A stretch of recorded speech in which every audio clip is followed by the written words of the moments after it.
El tema que me han otorgado a hacer acá está basado en quitada es la gloria de Israel. Quiero invitarle a que busquen en sus Biblias el primer libro de Samuel, capítulo 4.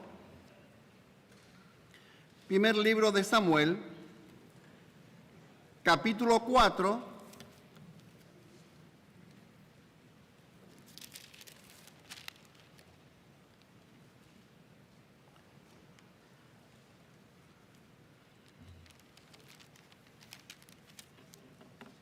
Puesto en pie, vamos a escuchar la palabra del Señor, en respeto a ella. Primer libro de Samuel, 4. Quiero leer el versículo 12, no voy a leer todo el pasaje, versículo 12. Y corriendo de la batalla un hombre de Benjamín, vino a aquel día a Silo, roto sus vestidos y tierra sobre su cabeza. Y el 15, y era ya Elí de edad de 98 años, y sus ojos se habían entenebrecido, de modo que no podía ver. Versículo 22, dijo pues, traspasada es la gloria de Israel, porque el arca de Dios fue tomada. Vamos a orar. Nuestro Padre Celestial, estamos agradecidos, Señor, de tu presencia en nuestro medio. Damos gracias por este gran privilegio que nos das de estar aquí en esta ciudad, en este país, en esta iglesia que es histórica para el movimiento fundamentalista, compartir tu palabra y tener también este tiempo de fraternidad de nuestros hermanos y conocernos más. Quita de nosotros cansancio, preocupación, que pueda desviar, Señor, la reverencia que debemos tener a tu palabra y que podamos escucharla con atención y también, Padre Santo, que podamos retenerla en nuestros corazones y llevarla a la vida práctica. En Jesús nuestro Salvador lo pedimos todo. Amén. Ocupen sus lugares.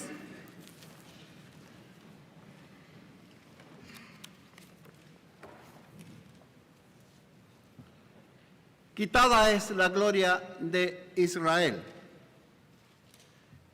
Como ya sabemos, el tema central de este congreso es un llamado a no dejar de contar entre las gentes su gloria, en todos los pueblos sus maravillas.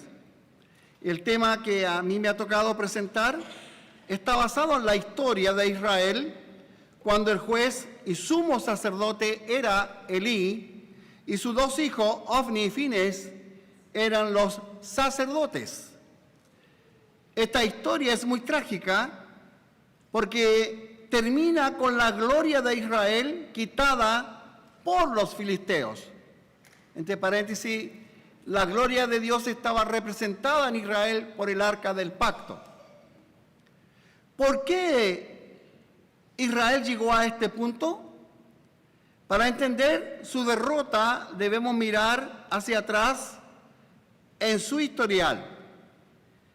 En Jueces 2:10 nos dice, y toda aquella generación fue también recogida con sus padres, se refiere a la generación de Josué y los demás, y levantóse después de ello otra generación que no conocían a Jehová, ni la obra que él había hecho por Israel. En este pasaje nos muestra a qué se debía la decadencia espiritual en el tiempo entonces de Elí. Piensen, una generación que no conocían a Dios, ni la obra que él había hecho en y por Israel en el pasado. ¿Cómo es posible esto? ¿Quién tiene la culpa? Porque el ser humano es muy bueno buscar culpables. Pero la culpa viene del hogar. El hogar que no se preocupa cómo criar sus hijos, que olvidan que los hijos son heredad de Jehová les puede llegar a pasar esto. El Salmo 127:3 dice: he aquí, heredad de Jehová son los hijos, cosa de estima el fruto del vientre. Josué 24:15 le dijo a su generación: si mal os parece servir a Jehová, escoged hoy a quién sirváis, que yo y mi casa serviremos a Jehová. Proverbio nos ordena en el 22:6: instruye al niño en su carrera o camino, aun cuando fuere viejo, no se apartará de ella. Buscamos quién él tiene la culpa. Terminan desconociendo, en el caso de los hijos, cuando no son instruidos, terminan desconociendo en quién creer. ¿Y qué podemos decir hoy de las nuevas generaciones que forman parte de nuestras congregaciones? ¿Dónde están sus hijos, sus nietos y los que ya tienen bisnietos? Qué interesante es mirar lo que la palabra de Dios nos enseña. ¿Dónde está el problema de Israel? No buscaron la voluntad de Dios. No supieron esperar el tiempo de Dios. En la guerra que habían ellos empezado, Israel, no pidieron a Dios dirección. ¿Cuál era el concepto que los filisteos tenían del Dios de Israel? En 1 Samuel 4:8 nos dice: ¡ay de nosotros! ¿Quién nos librará de la mano de estos dioses fuertes? Estos son los dioses que hirieron a Egipto con toda plaga en el desierto. Pero Israel provocó la guerra. ¿Cuándo empezó? 4,000 muertos. ¿Cómo perdieron? En vez de buscar a Dios, reclamaron contra Dios por perder la guerra. Versículo 3 en el 4 dice: y tomaron una muy mala decisión. Ellos dijeron: traigamos el arca del pacto para que nos salve de mano del enemigo. Esto pasa cuando se confía en las cosas como amuleto e ídolos. En el Salmo 78, 56, 60, más tentaron y enojaron al Dios Altísimo, y no guardaron su testimonio, sino que se volvieron y se rebelaron como sus padres. Volviéronse como a arco engañoso y enojáronlo con sus altos. Provocaronlo a celo con sus esculturas. Oyó Dios y se enojó, y en gran manera aborreció a Israel. Dejó por tanto el tabernáculo de Silo, la tienda en que habitó entre los hombres. Fueron a Silo, Ofni y Fines, y buscaron el arca y la trajeron al campo donde se desarrollaba la guerra.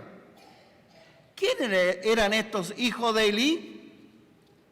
Según las Escrituras nos dice: mas los hijos de Elí eran hombres impíos y no tenían conocimiento de Jehová. Y la costumbre de los sacerdotes con el pueblo era que cuando alguno ofrecía sacrificio, ellos hacían completamente contrario a lo que la ley enseñaba. ¿Cómo estos hijos, siendo sacerdotes, no conocían o no tenían conocimiento de Dios? Es para pensarlo.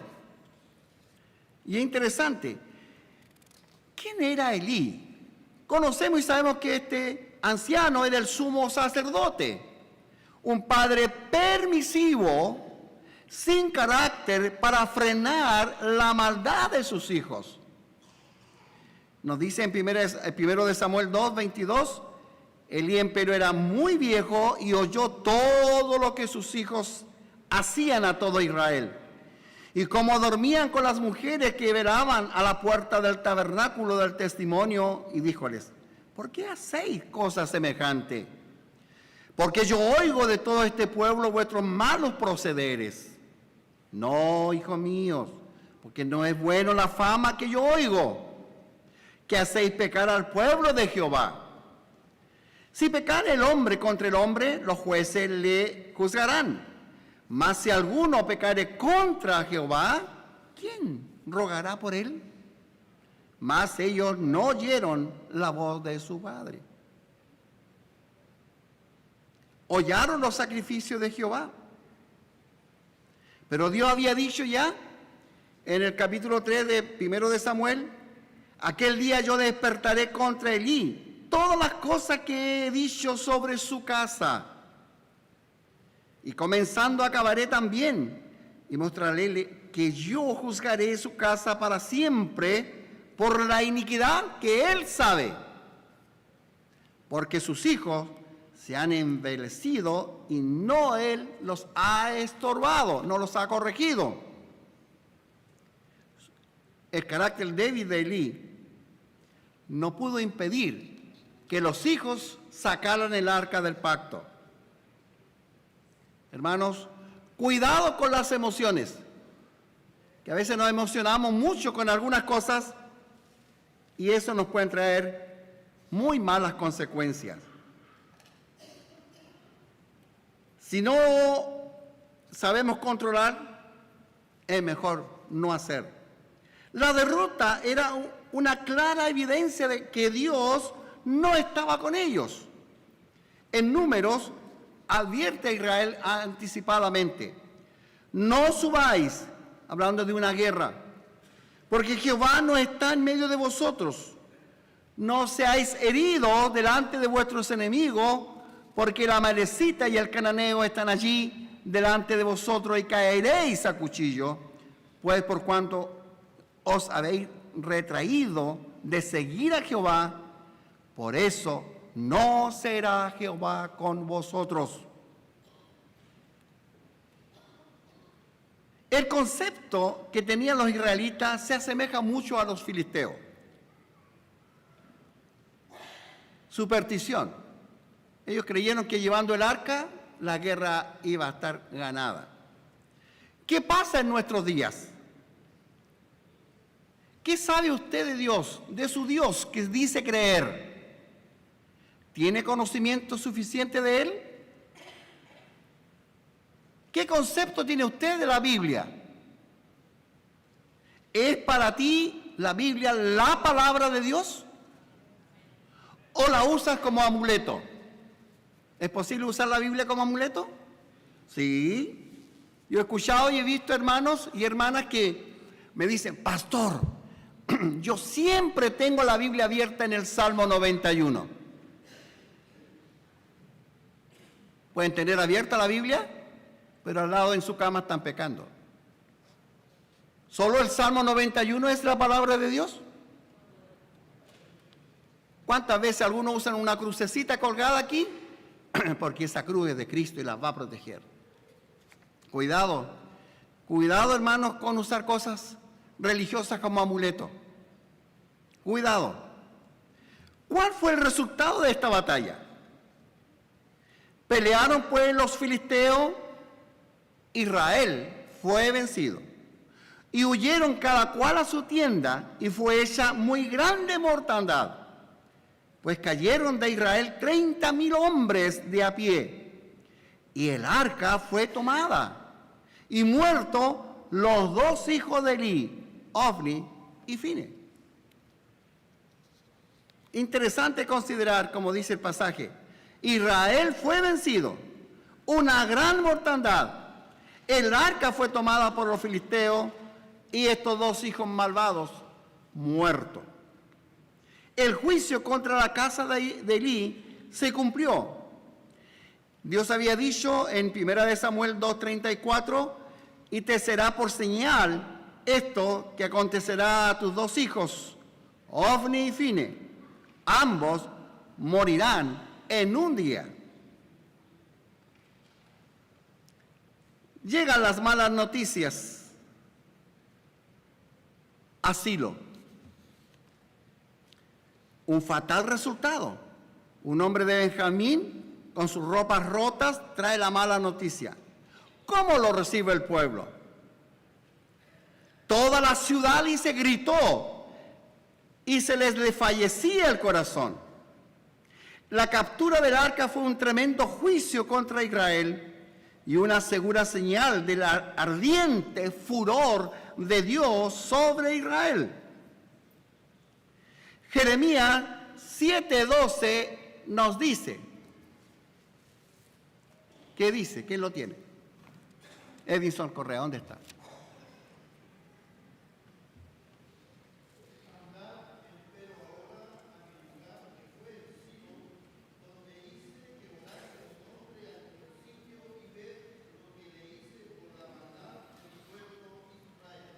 Jeremías registra cuál fue la ruina de Silo después de esto.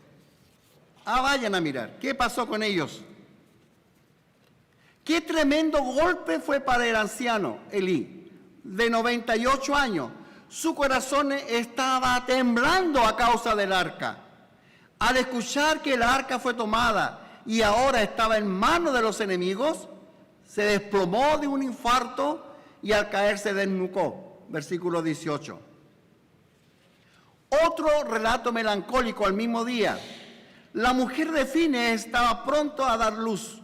Cuando oyó la noticia que el arca había sido tomada, se inclinó para dar a luz. Alcanzó a tener fuerza para ponerle nombre a su hijo. ¿Y cuál fue el nombre? Icabod. Traspasada es la gloria de Israel. Y también murió. O sea, en la familia, en un día, 4 funerales, 4 muertos por causa del pecado. La gloria de Dios se va. Israel perdió la primera batalla. Y esto debió haberle mostrado que desagradó a Dios. ¿Pero se arrepintieron? ¿Se volvieron a Dios? No. Porfiaron en seguir guerreando. ¿Y qué viene después? Una gran masacre. Aunque los filisteos estaban temerosos, pero determinaron como valientes soldados ir a la pelea y ganaron. Y el pueblo de Dios derrotado.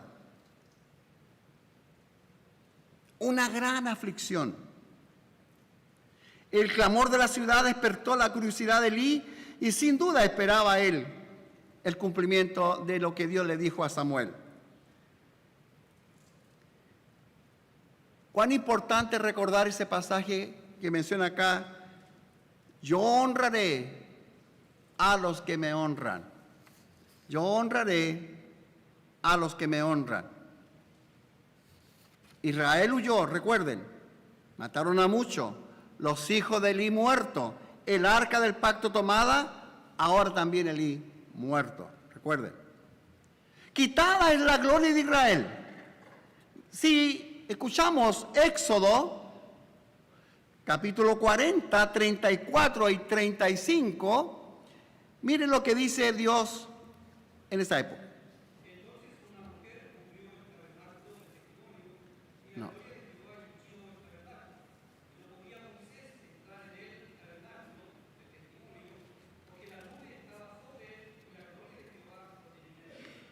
¿Cómo se manifestaba la gloria en el tabernáculo?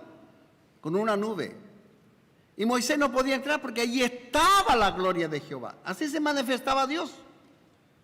Y ahora, cuando el arca fue llevada, la gloria fue quitada. O sea, Dios no está presente por causa del pecado.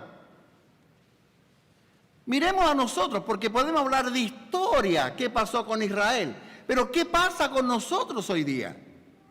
¿Cómo estamos? ¿Está la gloria de Jehová con nosotros en nuestras congregaciones? Importante. ¿Estamos proclamando la gloria de Jehová a todos los pueblos como nos manda este Salmo 96:3? Y no solamente el 3, el resto de los versículos es bueno leerlo, porque anuncia que Jehová hará juicio. Dice, porque Él juzgará la tierra, juzgará al mundo con justicia. Qué interesante, no olvidar estos versículos. Fíjense que pensando en esta historia, quiero hacer un llamado a que meditemos en el mensaje a las 7 iglesias en Apocalipsis. Ya nos fuimos de Samuel a Apocalipsis, rapidísimo. Pero ¿qué hay en Apocalipsis? Cuando se da el mensaje, dice, habla de 7 ángeles. ¿Y quién eran los 7 ángeles representados? Son los pastores, los mensajeros de Dios. Ángel significa mensajero. Y los candeleros son las iglesias. Cada templo edificado en la tierra, en cualquier país, es un candelero que debe alumbrar. Cada pastor es responsable de su congregación, que siga a Dios. Que siga a Dios. Aún la Biblia nos enseña a que la congregación, dice en hebreo, ha acordado de vuestros pastores, que os hablaron la palabra de Dios, la fe de los cuales imitad, considerando cuál haya sido el éxito de su conducta. Obedecer a vuestros pastores, sujetaos a ellos, porque ellos velan por vuestras almas, como aquellos que han de dar cuenta, para que lo hagan con alegría y no gimiendo, porque esto no os es útil. Pastores, responsables de nuestras congregaciones, congregación, responsable de ser sumiso a los pastores según su conducta. Escuche bien eso. Según su conducta. Pablo habló a los ancianos cuando se despide de Asia. En Hechos 20, 28, Pablo le da un gran consejo.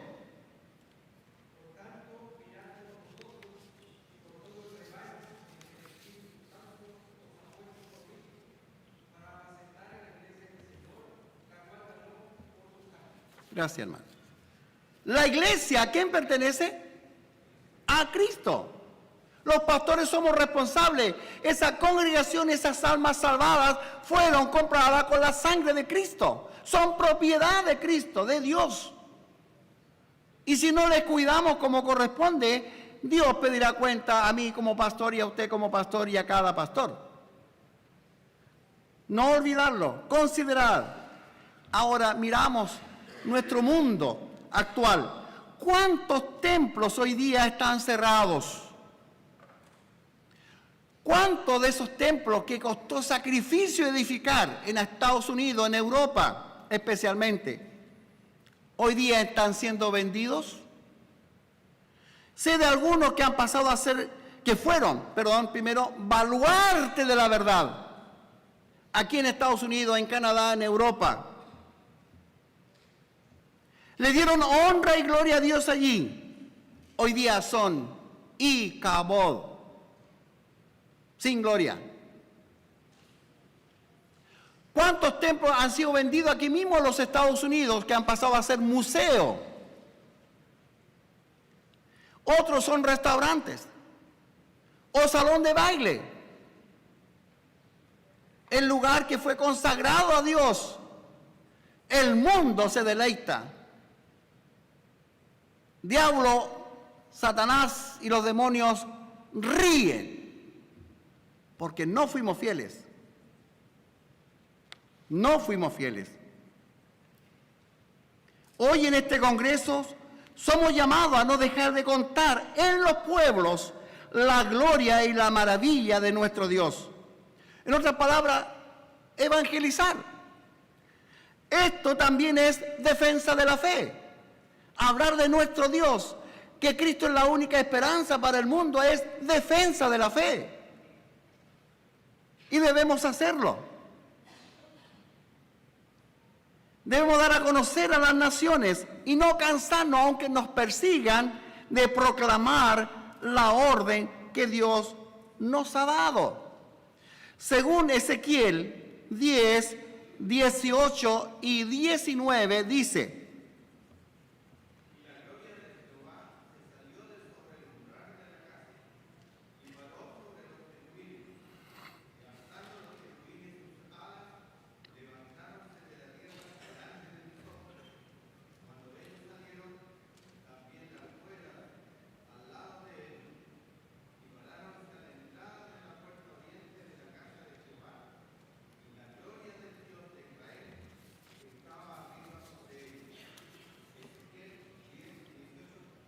Gracias. Y la gloria del Dios de Israel estaba arriba sobre ellos. ¿Está la gloria de Jehová en nuestro medio? Es tiempo de analizar, reflexionar. Este congreso es para eso. Nos juntamos acá en esta organización porque el Concilio Internacional nos va advirtiendo los peligros para las iglesias fieles, cómo se manifiesta la apostasía. Y debemos saberlo para darla a conocer en nuestros países y alertar a nuestros hermanos que tengan cuidado. Pero el ser humano a veces, los cristianos, se han sentido tan autosuficientes y tan arrogantes de lo que dicen creer, que en el fondo no creen nada, porque por los frutos los conoceréis. Es tiempo de analizar nuestras congregaciones. Una vez escuché de un comentario que alguien dijo: estos son los hermanos de los templos cerrados. Nunca los templos están abiertos para el que necesita entrar a clamar al Señor. ¿Está su templo siempre cerrado y no acoge al pecador que necesita de Cristo?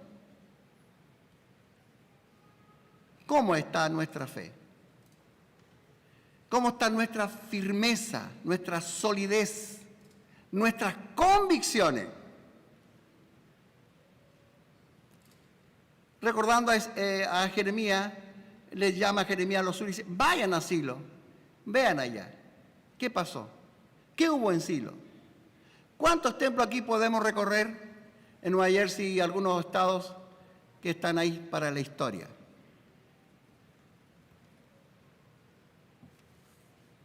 La gloria de Jehová no está allí. Se ha ido. ¿Y por qué? Porque aquellos que se llamaron cristianos han abandonado su fe.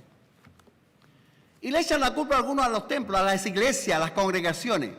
Pero el problema empieza en el hogar. No sé si acá hay esta política de algunos, como en Chile, que los padres modernos, hoy día muchos hablan de que a los hijos hay que dejarlos ser. Yo tengo algunos hermanos cercanos y una familia que hoy día no haya qué hacer con sus 3 hijos, que ya son adultos. Pero cuando eran chicos, su mamá era de la política de que no, al niño hay que dejarlo ser. ¿Ser qué? ¿Qué son hoy? Ateos, impedernidos, que blasfeman a Dios. ¿Dónde están vuestros hijos? ¿Dónde están los nietos? Los grandes líderes de aquí de los Estados Unidos. ¿Dónde está su descendencia? ¿Defendieron la fe? ¿Y sus hijos? ¿Dónde están los líderes que habían en Europa? En Holanda, Alemania, Suiza, por decir algunos países. ¿Dónde están? ¿Por qué? ¿Por qué llegaron a esta ruina? Porque quisieron hacer las cosas a su manera y no de acuerdo como Dios ordena. Oramos. Señor, damos gracias por esta meditación, rogándote, Señor, que ayude a nuestras vidas y nos haga despertar y analizar personalmente cada uno cómo está nuestra relación contigo, cómo está nuestra iglesia. ¿Está allí la gloria de Jehová? Ayúdanos a no cansarnos de proclamarla, de defenderla, de anunciarla, aunque algunos no quieran aceptarla. Gracias, Padre, por esta oportunidad. En el nombre de Cristo rogamos todo esto. Amén.